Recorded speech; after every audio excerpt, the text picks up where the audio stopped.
Pronto, agora sim. Então, oficialmente, boa noite.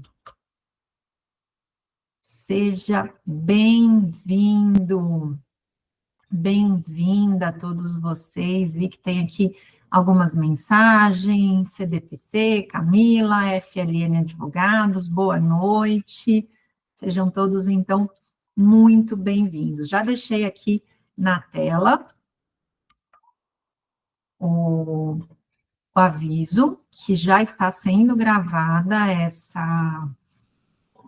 essa mentoria. Então, quem quiser, fica à vontade, pode ligar a câmera. Quem preferir, pode deixar a câmera desligada, não tem problema nenhum, tá bom? Bom, deixa eu só me apresentar rapidinho, então, eu sou a Luciana, eu sou advogada, eu sou sócia do escritório Costa Herrera. Eu fico como coordenadora dentro do escritório da área exatamente de família e de sucessões, além também, claro, da área de leilão de imóveis, da área de condomínio, de negociações e também dessa parte de imobiliária, tá? Então, essas são as áreas que eu coordeno dentro do meu escritório. Eu tenho mestrado, eu tenho pós-graduação em diversas áreas, tenho curso no exterior, tenho MBA, sou também professora, sou coordenadora de pós-graduação, eu leciono em MBA, pós-graduação e cursos de extensão, tenho os meus cursos próprios, leciono também para outras faculdades, tá bom? E o objetivo dessa mentoria coletiva é um pouco diferente das minhas mentorias individuais. Se alguém aqui já fez a minha mentoria individual, sabe que ela é personalizada. Então, eu formato a mentoria individual conforme a necessidade do aluno. Então, ele me passa a necessidade e eu vou formatar essa aula exatamente para atender à necessidade desse aluno. Aqui, como é uma mentoria coletiva, o que eu fiz? Eu busquei as maiores dúvidas que eu recebo de vocês no meu Instagram, e aí eu tentei fazer alguma coisa compilada nessa noite gelada, né? Então, tentei compilar aqui algumas das questões, das pontuações que vocês sempre me questionam, tá bom? Então, deixa eu só vir aqui no material. Então, vamos lá. Vamos começar a nossa mentoria. Prometo que eu serei o mais breve possível para deixar todo mundo descansar, se enfiar embaixo das cobertas, porque está realmente bastante gelado, né? Então, é importante a gente ir rapidinho para debaixo das cobertas. Mas, vou aqui trabalhar da forma mais rápida. Se vocês tiverem perguntas, fiquem à vontade. Se preferir depois fazer uma pergunta no individual, também pode mandar, tá bom? Como eu falei, essa mentoria coletiva, ela é diferente da mentoria individual que eu personalizo para você. Então, vamos lá? Separei aqui, então, alguns pontos que eu acho importante a gente comentar, tá? Então, que eu acho que é bastante importante para a gente começar a conversar. Então, já fiz aqui a minha apresentação pessoal. Documentos. Documentos são, claro, certidão de óbito, tanto do falecido, quanto de herdeiros para mortos, certidão de nascimento ou de casamento dos herdeiros do falecido, documentos pessoais, comprovante de endereço, aquela certidão negativa de testamento, certidão de tributo, certidão negativa de trabalhista, a questão dos documentos, então, matrícula, documento do imóvel, extrato bancário, certidão negativa, né, dos tributos imobiliários, cópia do IPTU, a avaliação segundo a tabela FIP, se eu tenho um veículo, uma moto, se eu tenho um imóvel, o valor venal, também a gente tem que apresentar, se eu tenho uma empresa, ficha cadastral, CNPJ, balanço especial, que ele é para fins mesmo de inventário e partilha, isso é feito pelo contador, saldos de contas de aplicações, do que for, sempre na data do óbito, e conforme, né, surgir ali uma questão pessoal, também outros documentos que forem apontados pelo cliente. Agora, um ponto que eu considero de extrema importância, que pode ser aí uma maldade ou não, mas faz parte do nosso trabalho. Eu só entrego essa lista de documentações, inclusive os documentos, né, que são mais pessoais, conforme a situação concreta, quando o cliente assina o meu contrato. Na consulta, eu não informo essa questão de documentos. Por que que eu faço isso? Por maldade? Não é por maldade, mas você tem que entender o seguinte: faz parte do nosso trabalho entender e saber quais são esses documentos. Se ele não me contratou, ele não tem que receber já esse início do meu trabalho, por mais simples que possa parecer. Tá? Então, isso é importante, eu sempre deixo isso muito claro. Já na consulta, geralmente não tem problema de insistência do cliente, nada, porque já na consulta eu informo que essa documentação eu vou entregar após a assinatura do contrato. Indiferente se é inventário judicial, se é inventário extrajudicial, não faz a menor diferença. Documentação eu só vou entregar lá na frente. Assinou o contrato, me contratou, vai receber a minha lista de documentos. Quis também pontuar a questão da sucessão legítima. A sucessão legítima, às vezes, ela causa ali um pouquinho de confusão, e aí a gente precisa lembrar que a ordem de vocação hereditária eu vou encontrar onde? No 1829 do Código Civil. E nós temos o tema 809 do STF, que igualou o cônjuge ao convivente, ou seja, a união estável ou heteroafetiva, eu vou aplicar a regra do 1829. A primeira regra é descendente com o ascendente, descendente em concorrência com cônjuge. E aí, quando eu falo cônjuge, eu falo também companheiro. Antes de falar dessa regrinha, o que você precisa lembrar? Não sei se você já ouviu falar da cláusula de não concorrência. Essa cláusula eu coloco dentro do pacto pré-nupcial.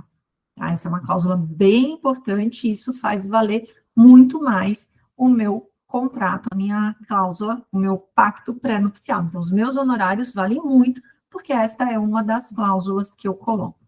Nós tivemos uma modificação, é um entendimento aqui do conselho do nosso TJ, tá? O Conselho de Magistratura aqui do TJ de São Paulo, que ele falou que ok, então é possível colocar dentro do pacto a cláusula de não concorrência. Por quê? Porque a discussão sobre a viabilidade ou não desta cláusula vai ser feita depois do óbito, vai ser feita após o falecimento. Então, é uma cláusula interessante. Se você está diante de uma sucessão de descendente ou de ascendente, onde você tem a regra da concorrência, porque nós temos que lembrar que descendente em concorrência com cônjuge é a primeira linha, a segunda, ascendente em concorrência com cônjuge, depois o cônjuge, depois os colaterais, e aí depois a gente vai deixar para o governo, né, para os órgãos públicos. Então, se você está dentro de uma discussão, dentro de um inventário que tem concorrência, seja com ascendente, seja com descendente, óbvio, a depender do lado que você está, você vai debater pela manutenção ou pela anulação desta cláusula de não concorrência. E por que que eu falo isso? Porque, vamos lá, primeiro com relação ao descendente, a depender do regime de bens, terá ou não terá concorrência. Então, o cônjuge, a depender do regime de bens, ele concorrerá na herança com os descendentes. E quando que, então, vai acontecer essa concorrência, quando que o cônjuge vai concorrer com os filhos, com os descendentes, dentro desta herança. Se eles forem casados no regime da separação convencional, na separação total de bens. Também, se o regime que eles escolheram era o da participação final dos aquestos, um regime que caiu em desuso, na verdade, um regime que nem entrou muito dentro do desejo, né, do brasileiro. Um ou outro, talvez você tenha um pacto com participação final de aquestos, mas é muito raro, mas se tiver, terá concorrência. E também, se eles forem casados no regime da comunhão parcial de bens, existem bens particulares, lembra aqueles bens que foram adquiridos antes do casamento, ou os bens que foram recebidos por doação ou por herança, ainda que na constância do casamento no regime da comunhão parcial, seria incomunicável. Então, nesta situação, eu teria, então, esta concorrência. Então, o cônjuge, ele vai concorrer com o descendente. E quando, então, não terei esta concorrência. Se eles forem casados no regime da comunhão universal, e faz sentido. Por quê? Porque neste regime ele já é dono de metade do patrimônio. Na separação obrigatória de bens também não tem a concorrência. E na comunhão parcial, se não existia bens particulares, se todo bem era bem comum, também eu não terei concorrência, porque já terá ameação, tá? Então, isso acaba gerando um pouco de discussão, tem aluno que fica bastante confuso com essas regrinhas da concorrência, principalmente quando eu tenho concorre ou não concorre num regime de comunhão parcial, porque ele pode concorrer a depender do tipo de bem e a não concorrer a depender do tipo de bem também. Então, eu tenho essa questão. E agora, a sucessão com ascendente. Bom, primeiro, só falando do ascendente, sem entrar na questão da concorrência. Então, se eu tenho diversos pais, então eu tenho uma multiparentalidade, eu tenho, sei lá, 2 mães e eu tenho um pai, primeira regra, só tenho ascendentes, não tem cônjuge para concorrer, cada um vai receber um quinhão. Então, 2 mães e um pai, eu vou dividir essa herança em 3. Entregarei 1/3 para cada um deles, sem problema nenhum. Não existe, na sucessão de ascendente, a representação. Então, vamos supor, o pai, ele era pré-morto, e aí morreu o filho, só ficou a mãe. Nesta situação, e não tem cônjuge nem companheiro, a mãe receberá 100%, ela receberá a integralidade dessa herança. Ela ainda tem vivos os avós paternos não receberão, porque não existe a representação na linha ascendente. Então, o pai faleceu, se os avós paternos forem vivos, estes avós paternos não recebem nada. É aquela regrinha, os mais próximos afastam os mais remotos, certo? Agora, tenho concorrência. Então, não tinha, a pessoa faleceu, ela não tinha nenhum filho, neto, bisneto, tataraneto, nada. Ela tinha os pais vivos, ou um ou ambos os pais, ou os avós, e tinha um cônjuge ou companheiro. Nesse caso, a concorrência, ela independe do regime de bens, ou seja, a pessoa pode ser casada na comunhão parcial, todos os bens eram bens comuns, então tenho a ameação, e nesta situação ela ainda irá herdar, porque aqui não tem aquela distinção que dependerá do regime de bens. Aqui é indiferente o regime de bens, tá? E aí eu vou separar o que é meação e o que é herança, para poder saber como que eu faço essa divisão, certo? Deixa eu só colocar uma aguinha aqui.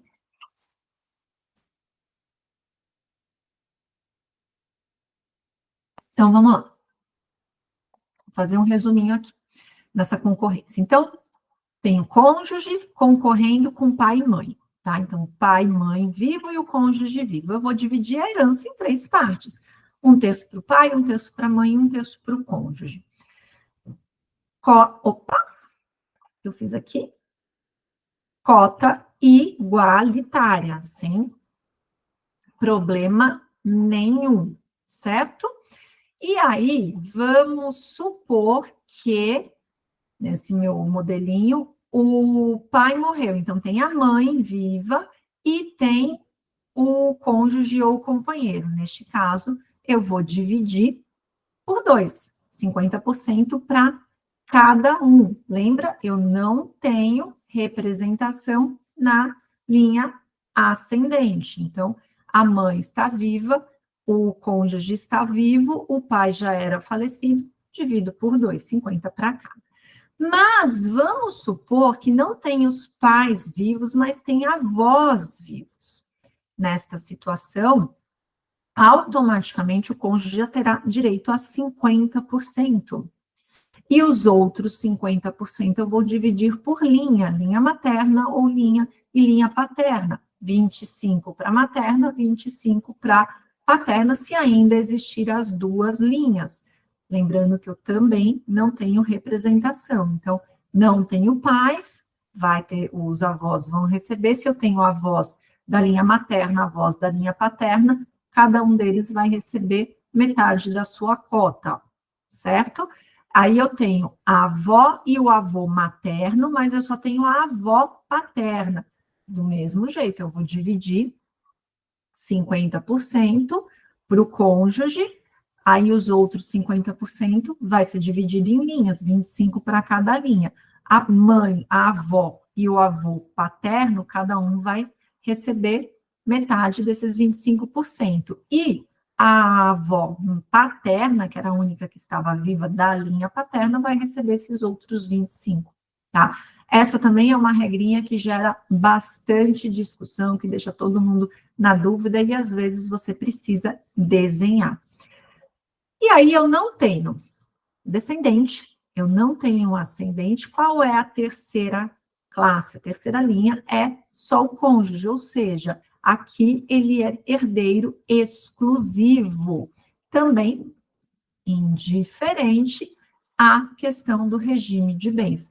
Separo a ameação se tiver, porque aí ele não está recebendo, já era dele por direito, e ele receberá a integralidade da herança, claro, se não tinha um testamento para poder afastar o direito à parte disponível, né? Lembrando que nós temos os herdeiros necessários, ascendente, descendente e cônjuge, e obrigatoriamente eles terão direito à legítima.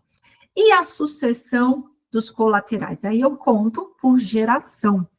E aí eu vou separar, então, os parentes. E o que que eu faço? Eu tenho que subir na minha contagem até o ascendente comum e descer, tá? Para poder identificar qual é o grau de parentesco. Parentesco colateral, ele começa no segundo grau, que são quem? Os irmãos. O terceiro grau são os sobrinhos. O quarto grau são sobrinhos netos, os tios avós ou os primos. E eu afasto os colaterais tranquilamente por testamento.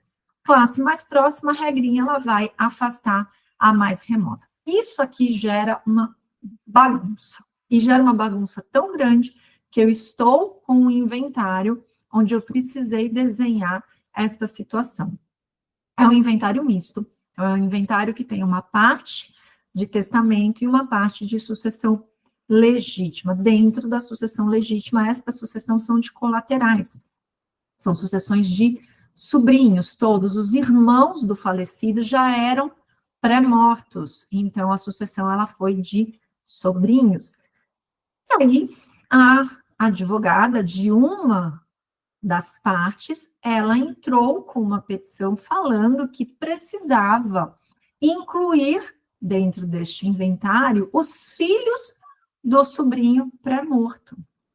E eu precisei desenhar, e esta advogada tentando, inclusive, fazer contato comigo para fazer o acordo e eu concordar com essa entrada dos filhos do sobrinho pré-morto, e eu tive que desenhar em petição para explicar que não existe representação.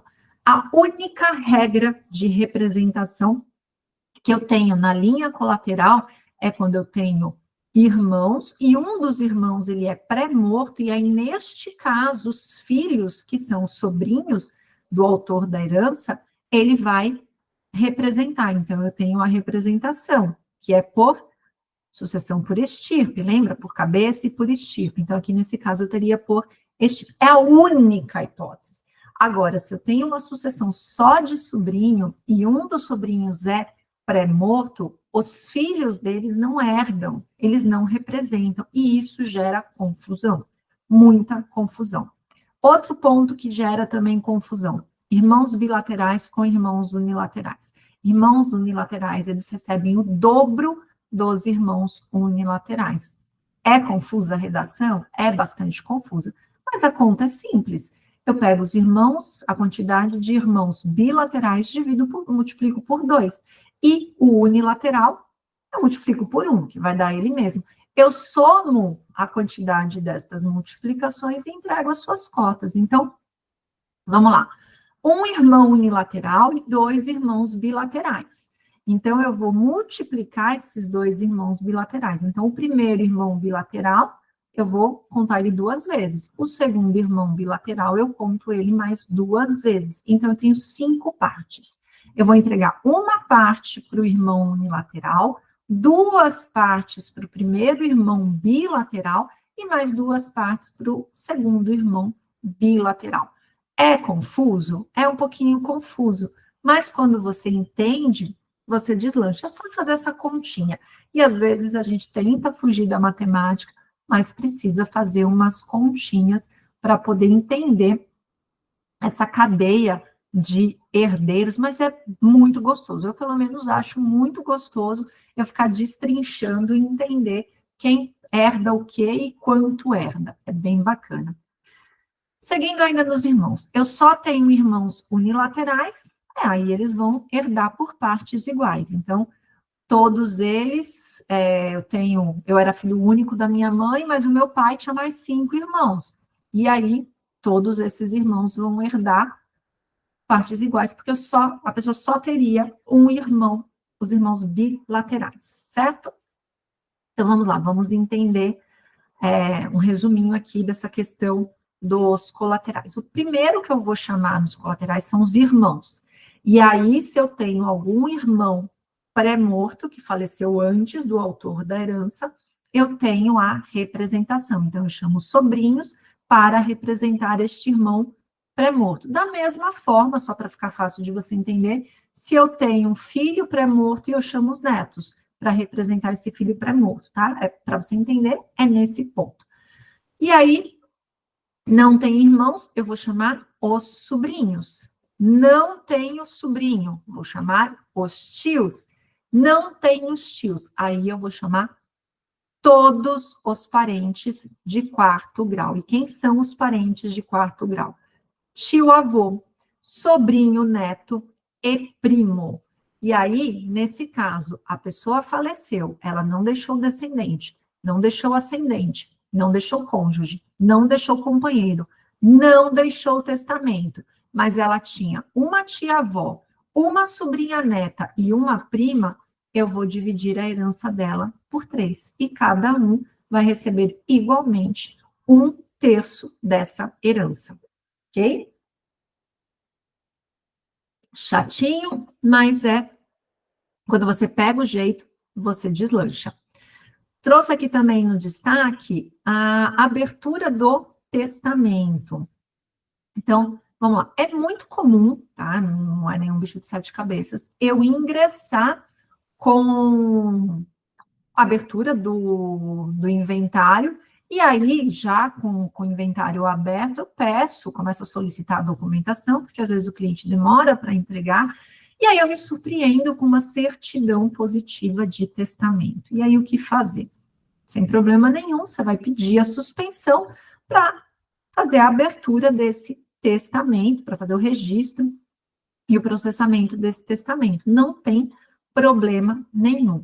Também posso já distribuir de forma concomitante. Eu peço a abertura do inventário e peço a abertura do testamento. E isso é até interessante eu pedir essa abertura concomitante, porque a depender do estado em que está tramitando esse inventário, existe multa pelo atraso na abertura do inventário. Então, você tem que dar uma olhadinha na lei do ITCMD, que é uma legislação estadual, para saber se tem ou não multa, porque se tiver, é muito prático eu pensar em fazer concomitante a abertura do testamento com a abertura do inventário. Obviamente, eu vou olhar as regras de competência, inclusive o regimento interno do tribunal, para saber como que eu faço a distribuição. E o inventário, o judicial e o extrajudicial. E aí, indo primeiro aqui para o extrajudicial, o que nós precisamos lembrar? Que a resolução 571, ela alterou a resolução 35 do CNJ para permitir, oh meu Deus do céu, para permitir o inventário extrajudicial, mesmo com menor e mesmo com testamento. Aqui, para quem é de São Paulo, com testamento não era novidade alguma, porque aqui já era permitido. Faço toda a regulamentação, a abertura, o processamento, o registro do testamento e seguiria pela via extrajudicial. Então, para São Paulo, a novidade ficou no inventário extrajudicial com o menor. Mas para alguns estados não era uma realidade a questão do testamento. Então, hoje eu posso. Só que aí tem algumas peculiaridades. Eu não posso dispor dos bens desse menor ou desse incapaz. O que eu quero dizer com isso? Ele terá obrigatoriamente que ficar com um quinhão de cada imóvel. Então, são 10 herdeiros, são 10 imóveis, obrigatoriamente ele terá que ficar com o seu percentual em cada imóvel. E aí, isso, claro, que vai gerar um estado de condomínio. E, às vezes, isso não é interessante. No judicial, eu posso fazer uma partilha desigual mesmo quando eu tenho um menor, desde que, claro, tenha autorização do juiz, não haja prejuízo para esse menor, eu consigo fazer tranquilamente isso. Agora, se eu estou dentro do extrajudicial, obrigatoriamente ele vai ficar com um quinhão para cada patrimônio. Então, qual é a dica que eu passo? Dentro da situação concreta, dentro da realidade daquele inventário, quando tem menor, eu tenho que verificar o que vale mais a pena, se é o judicial, se é o extrajudicial, tá? Isso é importante. Quando eu tenho menor, quando eu tenho incapaz, mesmo que eu tenha um testamento, posso fazer o extrajudicial com o testamento e com o menor. Claro que eu preciso apresentar a certidão testamentária para provar que fez toda a regulamentação do processamento do testamento, mas depois eu posso seguir pela via extrajudicial. E aí eu preciso lembrar que o Ministério Público, ele vai analisar a questão desse menor, a questão desse incapaz, se teve uma divisão justa, e se ele apontar qualquer irregularidade, não vai poder seguir no extrajudicial e ele vai ter que remeter isso para o judicial. Outro ponto que eu também posso, que está lá no 12A da resolução, é a questão do nascituro. Quando eu tenho nascituro no extrajudicial, eu posso seguir? Posso, só que eu vou precisar aguardar o seu nascimento com vida, comprovar a sua parentalidade, para que eu formalize esse inventário extrajudicial. Se eu estou dentro do inventário judicial e eu tenho uma questão de nascituro, o que eu faço com isso? O quinhão deste nascituro ficará reservado em poder do inventariante. Nasceu com vida, ele recebe o quinhão dele. Nasceu sem vida, esse quinhão dele que estava destacado será repartilhado. Então, também, nessa situação, eu preciso avaliar o que vale a pena. Seguir pelo judicial ou seguir pelo extrajudicial. Outro ponto, se eu tenho no testamento uma cláusula de reconhecimento de filho, Se eu tenho qualquer outra cláusula que seja irrevogável, eu não posso seguir pelo inventário extrajudicial. Eu preciso obrigatoriamente seguir para o inventário judicial. E aí, lembrando, seja o inventário judicial, seja o inventário extrajudicial, ele tem que ser instaurado no prazo de 2 meses contados da data da morte, que é a data da abertura da sucessão.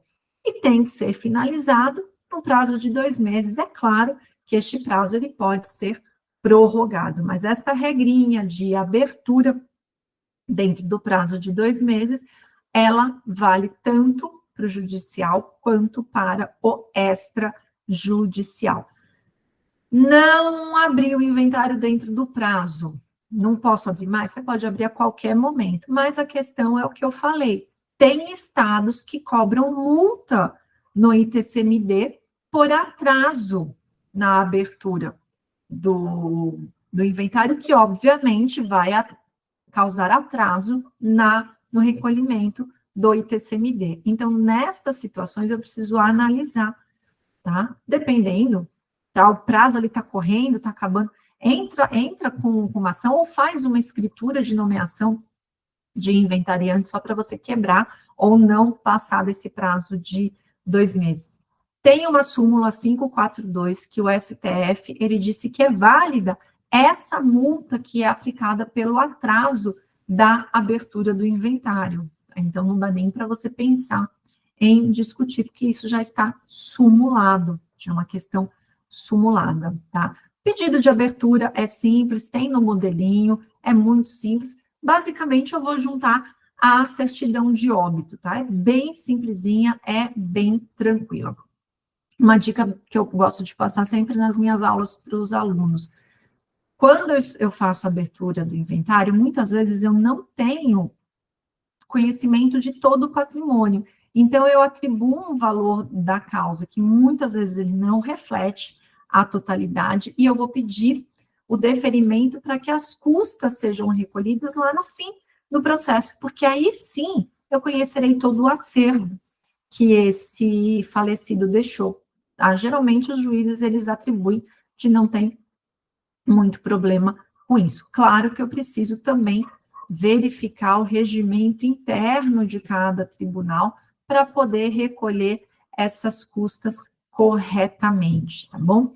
Primeiras declarações também está no kit, ela é bem tranquila, eu apresento em 20 dias contados da data do compromisso de inventariante, posso pedir prorrogação dessas primeiras declarações, não tem problema nenhum, e aí é como está no modelinho, qualificação completa, descrição do autor da herança, do cônjuge, dos herdeiros e de todo o patrimônio.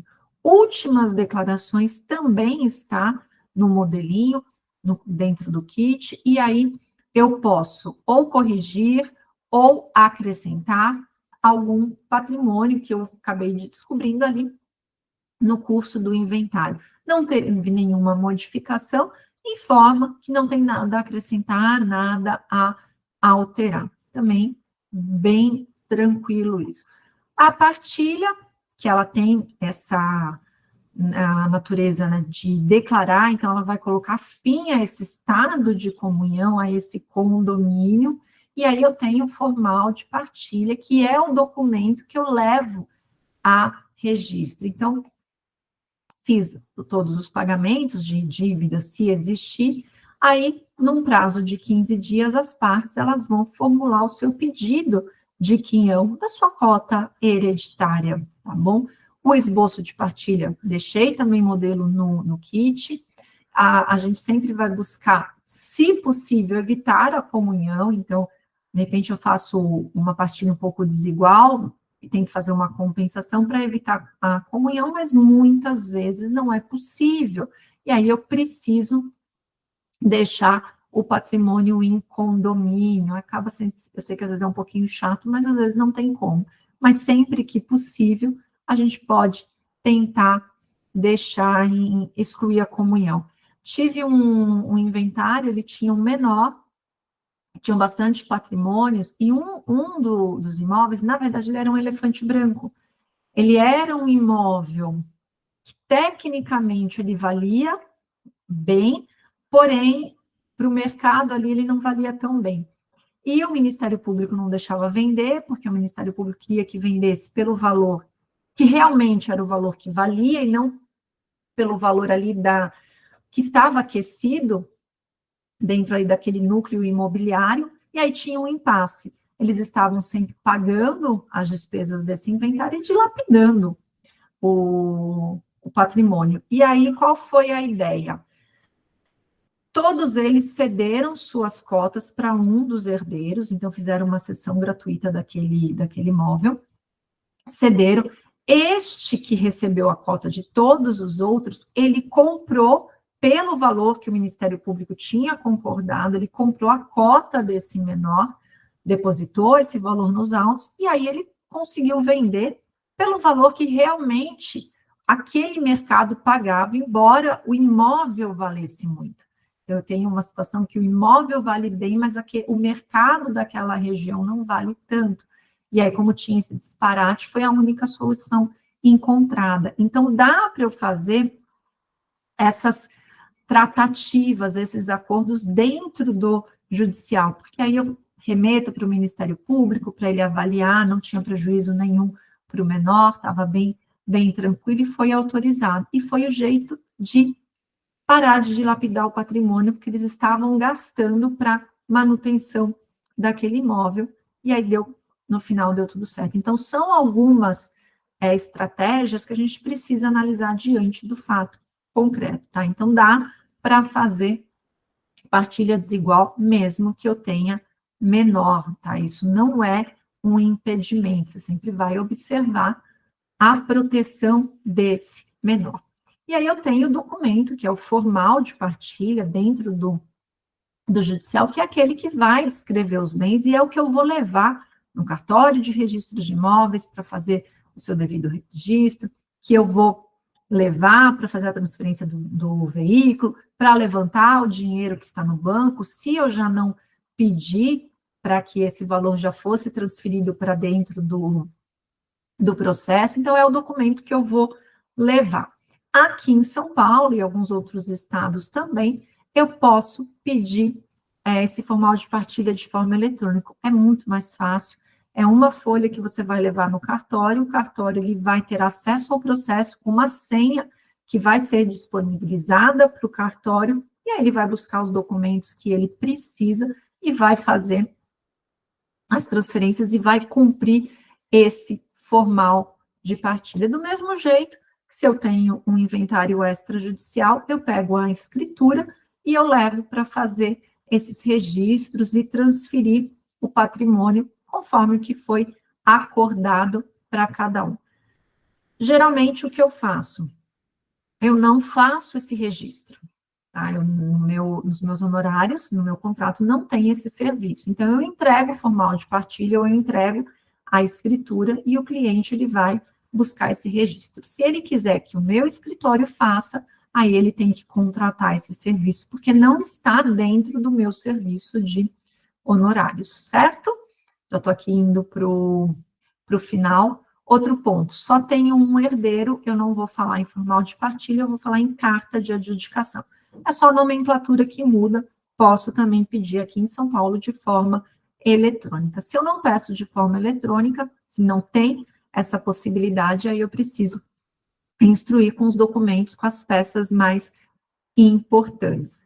Lembrando, ITCMD, ele vai seguir a legislação local, então você precisa olhar dentro da legislação local para saber quais são as regras de isenção, qual que é a alíquota, se já está ou não está a alíquota progressiva, porque a emenda constitucional 132 de 2023, ela determinou a progressividade, então se o estado que você vai trabalhar ainda não tem a progressão, já fica de olho, porque deve estar em tramitação. Aqui em São Paulo, por exemplo, é 4%, mas já tem o projeto de lei 7 de 2024, que vai trazer essa progressividade para atender o comando da emenda constitucional, e aí a alíquota, se for aprovada, da forma que está, ela vai de 2% até 8%. Lembrando que 8% é o teto máximo que ele foi aprovado pelo Senado Federal, tá? Então, hoje a gente não pode ter um ITCMD, até agora, com uma alíquota acima de 8%. Então, basicamente é isso. O material kit, ele está bem completo, ele é realmente trabalhado com situações reais, tá? Baseando em tudo que eu coloco dentro do meu escritório, então é um modelo bem completo, que é claro, você vai copiar, colocar dentro da sua folha timbre e vai adaptar à tua situação completa. Eu sei que muitas pessoas pediram para que eu trocasse, me mandaram responder e-mail, me mandaram mensagem pedindo para eu trocar essa mentoria de hoje, mas já era uma mentoria agendada, e aí teve gente que tinha atendimento a cliente, teve outras pessoas que iam comprar presente para o Dia dos Namorados, porque não compraram até agora, outros que iam viajar, porque amanhã é Dia dos Namorados, iam encontrar o namorado, tinha gente com aula hoje, eu entendo, mas o que acontece? Já estava, quando eu lancei o kit, eu já tinha deixado essa data fixada, e não seria justo com vocês que conseguiram participar, mas o meu objetivo é tentar deixar disponibilizado para que todos que não conseguiram acessar, acessem essa mentoria. Eu quero agradecer a compra que vocês fizeram do kit, desejo que ela seja muito útil para todos vocês, que vocês possam realmente colocá-las aí dentro do teu dia a dia, dentro da prateleira do teu escritório. Agradeço quem conseguiu participar, vou olhar o chat se tem alguma coisa, se não tem, não tem problema nenhum. E deixo mais uma vez as minhas redes, meu Instagram, meu Facebook e meu YouTube, onde eu já tenho 3 programas, que é o Lu Convida, o Direto ao Ponto e o Contos do Direito, sempre trazendo questões jurídicas para nós, advogados, e também para a sociedade. Então, fica aí o convite para vocês acompanharem. Vou interromper aqui o compartilhamento. Deixa eu verificar como é que está aqui, só colocar melhor aqui, está ruim esse layout.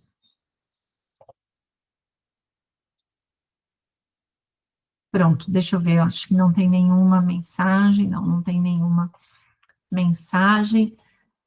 Então é isso, se vocês ficarem com alguma dúvida, pode contar com a minha mentoria personalizada, que aí a gente consegue trabalhar a tua situação real, então fica algo muito mais próximo. Sempre que eu posso, eu respondo as mensagens, as dúvidas de vocês, só que tem dúvidas que é muito específica, que aí precisaria de uma análise, de um debate maior. Então, já fica aí, se vocês precisarem, fiquem à vontade, pode me chamar, pode contar com a mentoria individualizada, que a gente vai personalizar para vocês. Eu quero agradecer a participação, então eu já vou encerrando essa mentoria, que fazia parte como um dos bônus do kit de modelos de petições para inventário judicial e extrajudicial, e vejo vocês em outras oportunidades, em lives, em palestras, em outras mentorias, tá bom?